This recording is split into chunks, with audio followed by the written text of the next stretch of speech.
France is a dreamland for any wine lover. Recently, a new wine complex has opened in France that has gained tourist attraction. Château Capitoul, a premium wine tourist complex in the center of AOP, La Clep in Languedoc, has opened, according to Vignoble Bonfils. So, to all the wine connoisseurs, stick with the video till the end to know all the details. Now, let's get started.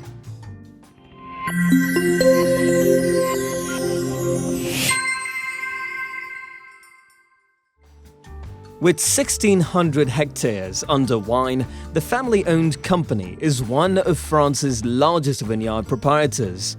In addition, Vignoble Bonfils manages 17 chateaux and estates in Occitanie and 4 tourism destinations. Bonfils has been bringing 3 of Languedoc's landmark estates back to life since 2011, thanks to a partnership with Domaine and Demure, Les Carcasses, Saint-Pierre-des-Sariac, and in particular 2021, Capitoul.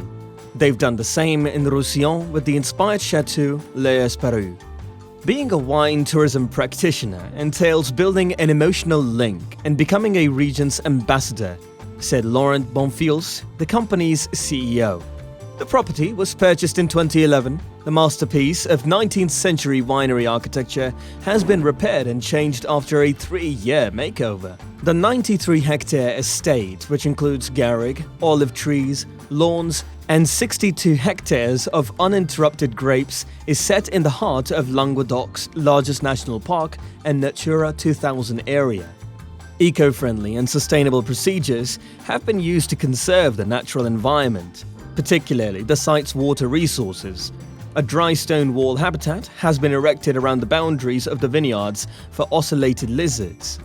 The famous property in AOP La Clep, Languedoc's first appellation to be granted village-designated status for reds and whites, is surrounded by 62 hectares of Grenache Noir and Blanc, Syrah, Mourvèdre, Meursault, Roussanne, Beaublanc, and Sanson wines. Château Capitoul's reopening corresponds with a comprehensive restoration and redesign of the range.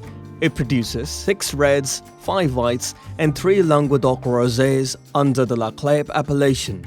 3 of the most famous wines from their portfolio are the Rive AOP Languedoc, HVE Rosé, Rocaille AOP La Clep, HVE Rocaille, AOP La Clep, and the Melma AOP La Clep, HVE Melma. For wine producers, wine tourism is becoming increasingly essential. It is projected that it contributes $2 billion to the California economy each year. According to WineTourismReview.com, the wine routes of Spain have grown income by over 15%. According to research provided by Silicon Valley Bank, 60% of American wineries' sales are made directly to consumers. Wine is increasingly being marketed directly to consumers, as well as to wine drinkers in other countries. Almost 40% of all wine is now drunk outside of the nation where it was produced. In the year 2000, the figure was only 22%. Wine tourism is becoming a more critical cash source, either directly or indirectly. Of course, it helps with on-site sales, but it's a long-term initiative for a vineyard to engage in when it comes to growing a brand and establishing a relationship with customers. That matters more than short-term profits. Greeting visitors for wine samples and cellar tours, wine tourism is sometimes referred to as a cellar door tourism. Edutainment, education plus entertainment, is more than simply a visit. It is more complex and organized, blending sessions, harvesting workshops, vineyard nature walks, cookery classes, and so on. It is critical to emphasize that this title is applied without any purpose of connoting something unpleasant. This refers to large-scale undertakings involving various components, including generic tourism, not directly wine-related. For instance, a restaurant, a hotel, or a museum. This refers to one-time wine-related events, wine festivals, fêtes du vin, gastro walks, Hamlet harvest celebrations, and so on are examples. So, what can a vineyard do to ensure the success of a wine tourism project? Of course, there is no single answer to this. It is dependent on the project as well as the area. Tourists are more likely to visit Napa Valley, close to San Francisco, 5 million people, and Stellenbosch, South Africa, which is close to Cape Town, 4 million people, than Cahors, which is 6 hours away from Paris. Collaboration is maybe the most vital aspect of a successful wine tourism enterprise. Wine tourism is similar to social media in that it promotes the consumption of wine. It's pointless to be on Facebook if you're alone. When you have a large group, however, things start to happen. The network effect is a phenomenon that occurs in a group of people. Similarly, the more vineyards, restaurants, museums, hotels, tourism offices, wine shops, and other businesses that participate and collaborate, the better.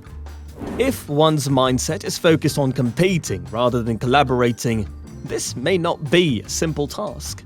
There are a few other terms to remember when it comes to winery: sharing with visitors, zeal, and sincerity. You don't have to be concerned about not having a beautiful cellar or a well-organized tasting area. Even the most straightforward basement will work if the people at the winery are willing to share their tale with the tourists. It is, in essence, simple. It's all about providing guests with a memorable experience when it comes to wine tourism. And that was a unique experience for me. Something to keep in mind. Something to take home with you. Physically, perhaps a wine bottle, but more importantly, something in the head. Something that will remind them of the winery and the wines and prompt them to talk about it. And if all this wine talk has made you a little doozy in thinking about starting your vineyard, to get started, a winery only requires 3 things: desire to have visitors, clean glasses, and good wine. Because what matters, after all, are happy individuals with good wine in their glasses. So, we hope you liked today's video.